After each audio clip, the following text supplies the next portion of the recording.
Jardim, boa noite. Thiago Lima do GE. Parabéns pela vitória, uma grande atuação. Exaltar também o jogo, que a gente viu pouco jogador caindo, questão de cera. Foi um jogo que a bola rolou muito. Primeiro eu queria te perguntar, que nota você dá para esse time hoje, Jardim? Que nota você daria para esse time hoje, pela atuação de hoje? E também perguntar o que aconteceu com o Paquetá? É algo que preocupa você? Obrigado.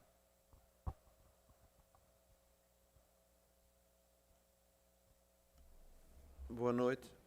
Em relação ao jogo, é difícil dar uma nota pequena, tenho que dar 8, 9. Eu acho que pecamos hoje na finalização. Por as várias situações que criámos, poderíamos ter um resultado mais robusto. Pelo facto de que nós, quer na primeira parte, quer na segunda, foi o Flamengo que procurou sempre a iniciativa do jogo. Procurar as nossas dinâmicas, procurar criar situações de gol, pressionar o adversário e acabamos por ser um pouco penalizados pela ineficácia de algumas situações e não esperar por o segundo gol já um pedacinho tarde. Podíamos ter matado o jogo muito mais cedo, mas foi assim. Acho que a vitória é extremamente justificada porque fomos a melhor equipa no terreno. Em relação ao Paquetá, pronto, ele não saiu do jogo, ele aguentou até o fim do jogo.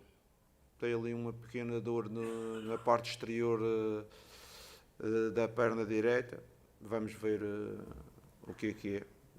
Parece-me não é nada de alarmante, mas com certeza que vamos ver o que é. Boa noite, Leonardo aqui. Natália Brasil, Rádio Roquete.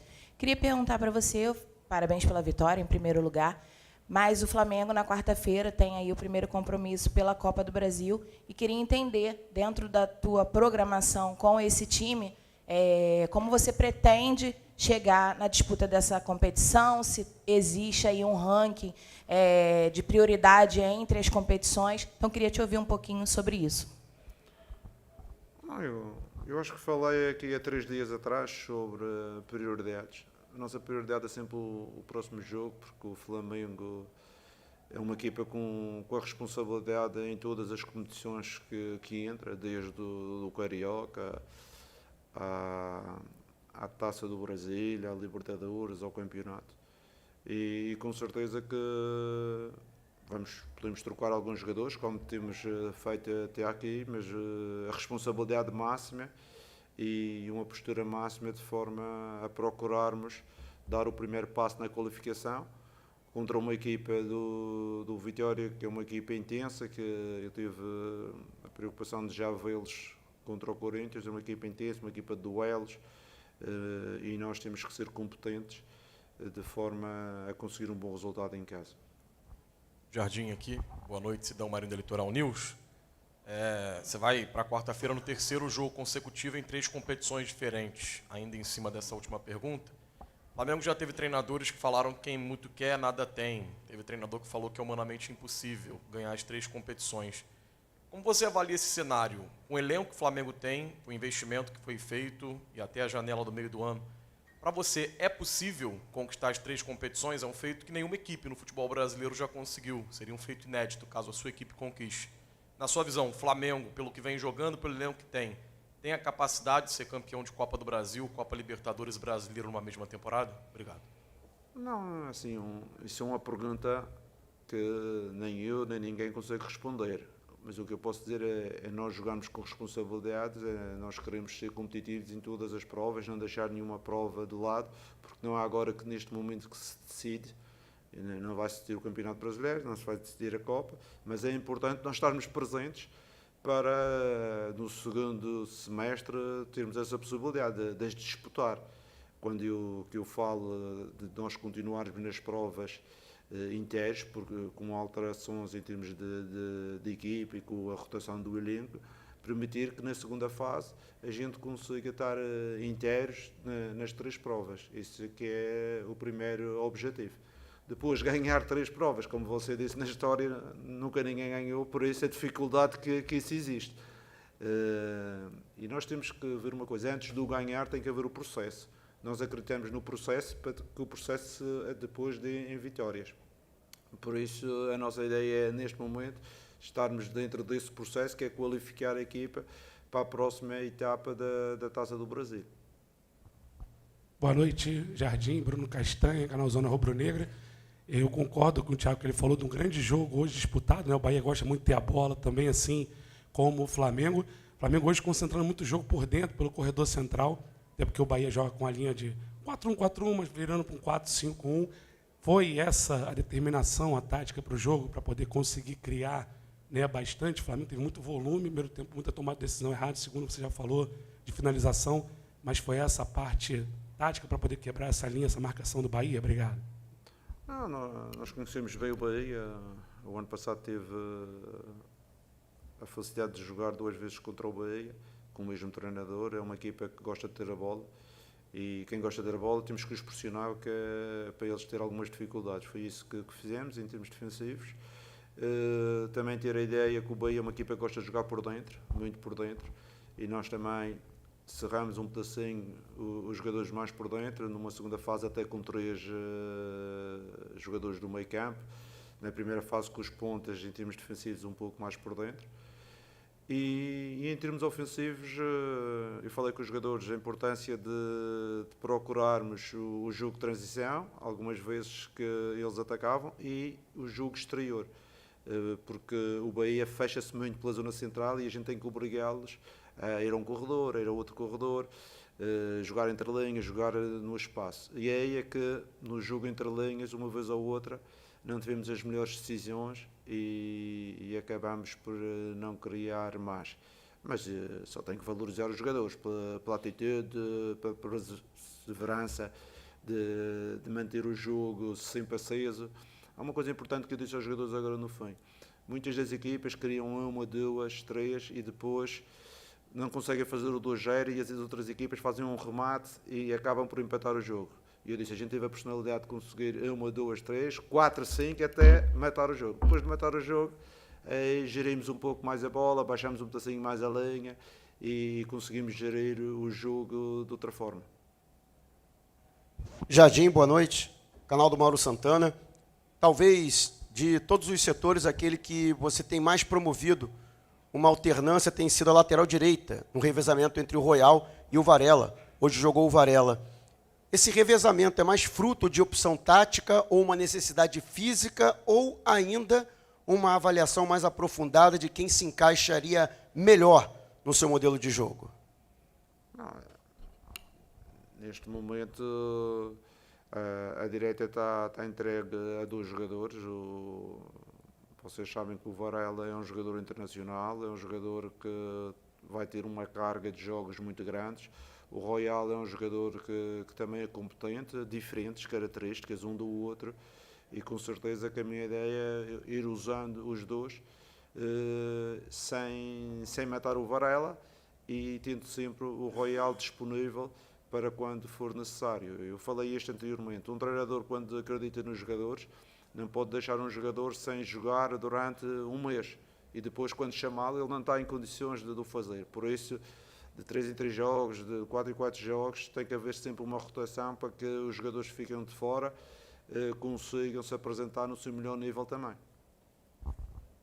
Jardim, Raíza Simplício, boa noite. A gente viu que o Saul retornou há pouco, né, e entrou em campo. Logo no primeiro toque, ele deu uma assistência, uma bonita assistência para o Lucas Paquetá. Pareceu ali uma jogada ensaiada, foi uma jogada ensaiada, e eu queria que você falasse sobre a situação dele, porque ele disse que está passando por um problema, o filho dele está internado, e ele quis entrar em campo hoje, ele quis jogar hoje, está com o time hoje. Então, eu queria que vocês chegaram a conversar, enfim, sobre isso, como é que vocês estão gerindo isso? Eu tenho a felicidade que eu converso todos os dias com os meus jogadores, com quase todos, e com o seu não saímos também é igual aos outros. Tive várias conversas durante esta semana e ele tornou público essa situação. Ele teve o miúdo, teve algum problema médico e ele deu o apoio ao filho e eu dei-lhe o apoio a ele para apoiar o filho, que era importante, e ele fez os treinos, não faltou nenhum treino, mas teve algum tempo dedicado ao filho que estava na clínica ou no hospital. Com certeza que é um jogador que aos poucos vai entrando e toda a gente sabe a qualidade dele, mas agora a questão é um jogador que parou 4 meses ou 3 meses e meio. E o que é que acontece? Para um jogador que parou esse tempo todo, é necessário darmos um tempo de integração maior, por exemplo, do que o Cebolinha. O Cebolinha teve 15 dias de fora, já voltou, ou o Jorginho 10 dias ou 12 dias e vai voltar. Um jogador que teve 4 meses, a gente tem que ter preocupações diferentes se não quisermos matar o jogador. Vocês estão a ver, 3 paragens, em vez de ser a paragem das férias, são 3 ou 4 paragens e depois nem tem pré-temporada nem nada. Faz 3 treinos e começa a jogar. Não é bem assim.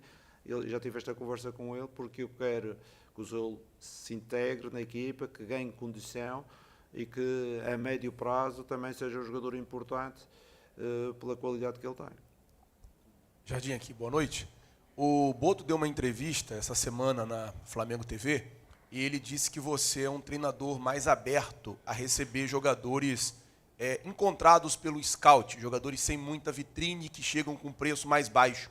Queria saber de você, se você ou a sua comissão técnica ajuda no mapeamento desses jogadores ou você deixa todo no departamento de scout. Obrigado. Eu acho que a minha principal característica como treinador é olhar para os jogadores e não ver nem o boletim de idade, nem o CV, olhar só a qualidade. Isso para mim é uma das regras que eu tenho, porque muita gente olha para os jogadores pelo CV. Eu não olho, eu olho pela qualidade que ele tem. Não sei se consigo me explicar nisto. Eu olho para o jogador e vejo, pode não ter jogado menos, pode ter vindo de uma equipa mais pequena, pode ter vindo de um campeonato, não ter um nome muito grande, mas ter qualidade. Eu olho para o jogador por o que ele vale. E toda a minha vida tive essa preocupação em olhar para o jogador o que ele vale. Não é o que os outros dizem que ele vale ou o que ele fez no passado. O que ele fez no passado pode ser importante, mas é importante ele fazer no presente. Isso é sempre a minha ideia. E isso permite-me que alguns jogadores que eu tenho apanhado durante a minha vida desportiva, eu consiga colocá-los a jogar, menos mediáticos, e depois que eles apareçam a um bom nível. Já aconteceu aqui no Brasil, no ano anterior, já aconteceu no Sporting, já aconteceu no Mónaco, já aconteceu no Olympiacos, já aconteceu em vários clubes que eu trabalhei. E muitos deles vocês não conhecem. E tenho aqui, por exemplo, um jogador que é o Manolas, que era um central da seleção grega. Eu recebi, ele era menino de uma equipa pequenina e começou a aparecer connosco e depois foi vendido para a Itália e fez o percurso em Itália que toda a gente que vocês sabem, quer no Nápoles, quer no Roma. Por isso, para mim, olhar para o jogador sem nome e sem nada aglutinado a CV ou essas coisas todas, é ver o jogador pela qualidade que ele realmente tem. Mister, aqui na frente, parabéns pela vitória, sou Bruno Vilafranca da TV A Crítica.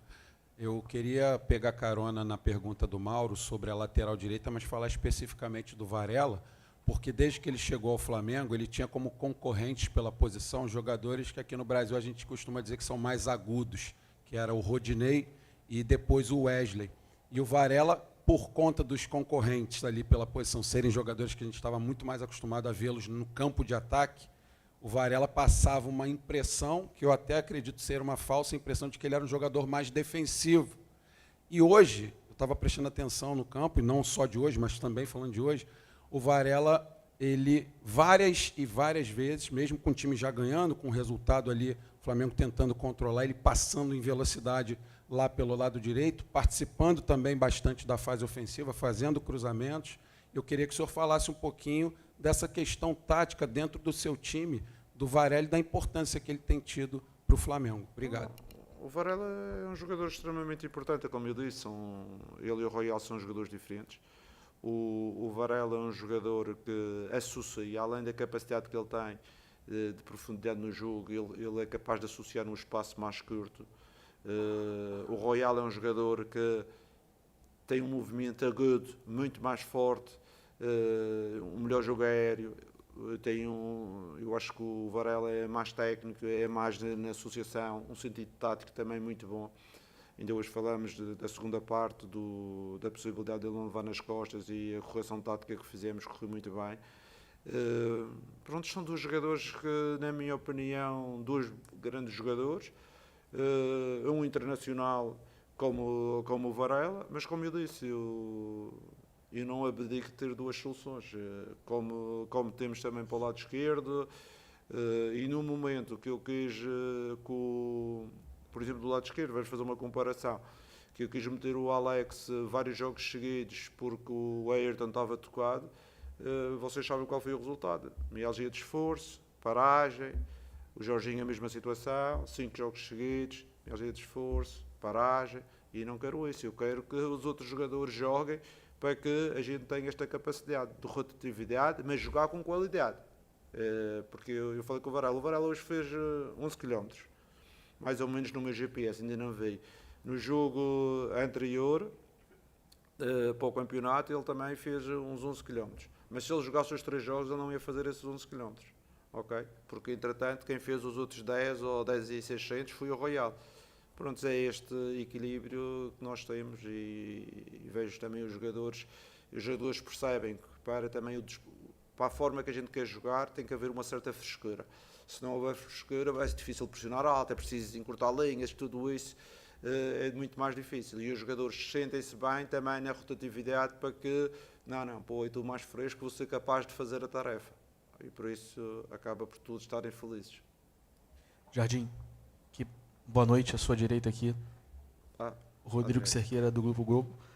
Uma das preocupações da torcida do Flamengo no início da temporada era para que o Arrascaeta recuperasse a melhor forma física dele e, consequentemente, a melhor forma técnica, que fez com que ele tivesse a temporada absurda do ano passado, talvez a melhor da carreira.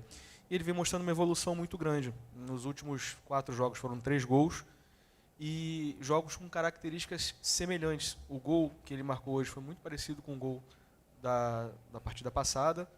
Bola na trave também de cabeça, entrando na área, aparecendo muito mais na área, né? Muito mais solto, muito mais leve.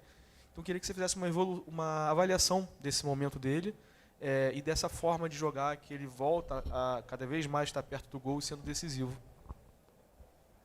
Eu tive esta conversa logo no início, há 1 mês e meio talvez atrás, quando eu cheguei, e vocês falaram que o Arrascaeta ainda não estava bem. Eu disse que o Arrascaeta normalmente ao longo das épocas vai sempre melhorando, vai progredindo ao longo da época desportiva. Acho que ele está neste momento já melhor condição física, melhor interpretação daquilo que são as ideias do jogo. Hoje fiquei-me a dever um gol, que ele podia ter feito mais de 1 ou 2. E pronto, nós estamos muito satisfeitos. É um líder também dentro do campo, é um jogador que dá uma qualidade extraordinária ao jogo e, além disso, tem a capacidade de finalização. Mas voltar a referenciar o Flamengo que nós pretendemos é um Flamengo em que não podemos estar à espera só dos golos do Pedro ou do Arrascaeta. Vamos ter os golos do Bruno, vamos ter do Lino, vamos ter do Paquetá e vamos ter de outros jogadores, às vezes do Ortiz, às vezes do Danilha, às vezes do Pereira. Ter esta possibilidade de alternância e de diversidade em termos de quem pode marcar. E isto também mostra competências de uma equipa, não viver somente de 1 ou 2 jogadores. Oi, Léo, aqui, David Sharp, do Antenados na Jogada. Parabéns pelo seu grande trabalho que você vem fazendo. E pegando carona nessa pergunta, sobre o Arrascaeta, Bruno Henrique e Pedro, que são jogadores que chegaram no Flamengo há muito tempo, Arrascaeta e Bruno Henrique em 2019 e o Pedro em 2020. E talvez até hoje eles ainda sejam, tem gente que acha, os melhores jogadores desse atual elenco, mesmo já há tanto tempo no clube mais velhos. Seria possível... Você enxerga a possibilidade dos 3 jogarem juntos, o Bruno, principalmente, na função de segundo atacante ou de ponta esquerda? Ou você acha que isso é impossível pela idade deles? Não, é possível. Eles jogaram hoje juntos. Houve um momento do jogo que eles jogaram juntos. É possível. Não, desde o começo. Depende, com certeza que sim, desde o começo. Se você me perguntar, eles vão jogar 5 jogos juntos, 90 minutos, eu digo logo que não. Isso aí já é outra questão. Essa questão que você me diz, claro, podem jogar juntos, que eles hoje jogaram juntos, podem ter um jogo ou outro juntos. É uma coisa muito normal, porque eles podem se encaixar os 3. A questão é, às vezes, jogar vários jogos juntos, os 3, é que depois temos uma fadiga muito grande e estamos no risco de perder os 3. Por isso eu aproveito sempre os 3, não para jogar em todos os jogos 90 minutos, mas para tê-los um maior período de tempo, porque são jogadores, como você disse, importantes, são jogadores carismáticos, são jogadores que entendem o ADN. É ADN aqui no Brasil? DNA. O DNA do clube, e isso para mim são valores extremamente importantes. Mister, Roque Hudson, colono do Fla aqui à sua esquerda. Muito se fala sobre os jogadores, mas hoje eu queria fazer uma pergunta para você sobre o seu trabalho, como você está avaliando ele. É o seu melhor início de trabalho no clube, com 84% de aproveitamento, e no Flamengo, nos últimos 7 anos, é o segundo melhor início. Eu queria saber do Leonardo Jardim como que você está vendo esses seus primeiros 11 jogos à frente do Flamengo. O Flamengo, que é o melhor ataque da Libertadores, tem o 3º melhor ataque do Campeonato Brasileiro, a 2ª melhor defesa. Eu queria ouvir do Jardim como que ele avalia esses 11 primeiros jogos à frente do Flamengo, que é o melhor início da sua carreira. Eu estou satisfeito porque estamos indo de encontro a uma ideia de jogo e àquilo que nós pretendemos. Claro que as vitórias também criam energias e formas de bem-estar importantes. Claro que estou feliz, o treinador fica feliz quando ganha e é feliz. Mas estamos iniciando somente um processo. Com certeza não gosto de fazer muitas comparações do que foi o passado, porque aqui no Brasil há treinadores, e o treinador que teve cá anterior, o Felipe, o Jesus, são treinadores extremamente vencedores e campeões aqui no Brasil. Por isso eu não gosto de fazer comparações, porque eu inicialmente estou iniciando um projeto, venho de um ano no Cruzeiro e estou aqui há 1 mês e meio. Mas o futebol é assim, com certeza se fizermos comparações na Ásia ou na Europa, em relação à minha pessoa já serão diferentes, não é? Mas aqui no Brasil é só o início de um projeto. Mas fico satisfeito por as coisas estarem a começar de forma positiva. Jardim, Vitor Nicolau da Flamengo TV, parabéns pela vitória, pela sequência. Hoje o Flamengo enfrentou o Bahia, que tem só uma competição para disputar, não tem competição continental, e com isso consegue ser o time mais intenso. De acordo com os dados, é o time que mais faz interceptação, roubadas de bola, duelo defensivo por minuto da posse de bola do time adversário. O teu time titular hoje começou 50% descansado e 50% da sequência. Até que ponto esse rodízio que você tem feito ajuda para jogos de enfrentamento físico e de duelos como o de hoje? Até que ponto isso é o que está garantindo que você consiga dominar o primeiro tempo como dominou contra um time que tem sido tão intenso? Não, com certeza que nós fizemos uma análise ao jogo do Bahia em termos estratégicos, mas não fizemos a análise em termos de disponibilidade física. Sabíamos que o Bahia é uma equipa que, em termos de duelos, é extremamente forte. Sabemos que teve uma semana em aberto, descansou 2 dias de folga e preparou-se para o nosso jogo sem grandes problemas, mas o Bahia não tem nada a ver com isso. Nós é que temos que organizar a nossa equipa para ser também competente, e por isso a importância de ter 5 ou 6 jogadores frescos em relação ao último jogo, com certeza que é decisivo. É decisivo para nós mantermos uma atitude de pressão, uma atitude de empenho no jogo grande como conseguimos, e principalmente quando estamos só de 2 em 2 dias.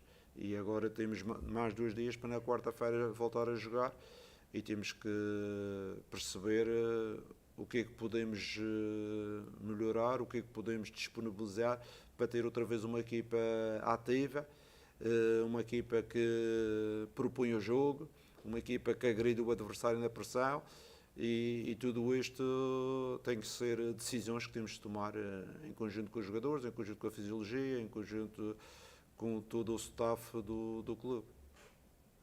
Jardim, aqui no meio. Boa noite. Gabriel Órfão, canal Paparazzo Rubro Negro. Jardim, Aqui. Queria te perguntar sobre o Pedro. Falar um pouco sobre o Pedro, que a gente vê que ele vem numa crescente de produção desde sua chegada.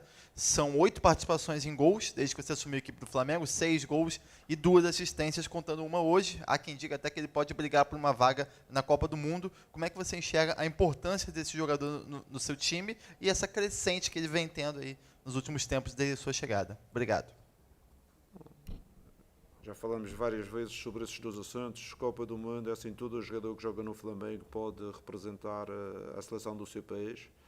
Isso é uma coisa normal. Como todo jogador que joga num grande clube europeu pode representar a sua seleção. Jogam no Paris, ou no Bayern, ou noutra equipa qualquer, de top, pode representar a sua seleção. Aqui, na América do Sul, jogar no Flamengo também pode ter esse passaporte se jogarem bem. Em relação ao jogador, ao Pedro, que tem evoluído, ele tem evoluído por mérito próprio. É um jogador que tem mostrado competência, com os números que você falou, tem mostrado atitude e capacidade de reação na perda de bola. Também é um jogador que está imbuído do espírito de recuperar a bola, de pressionar também, muitas vezes do bloco mais baixo, ele retorna também para ajudar.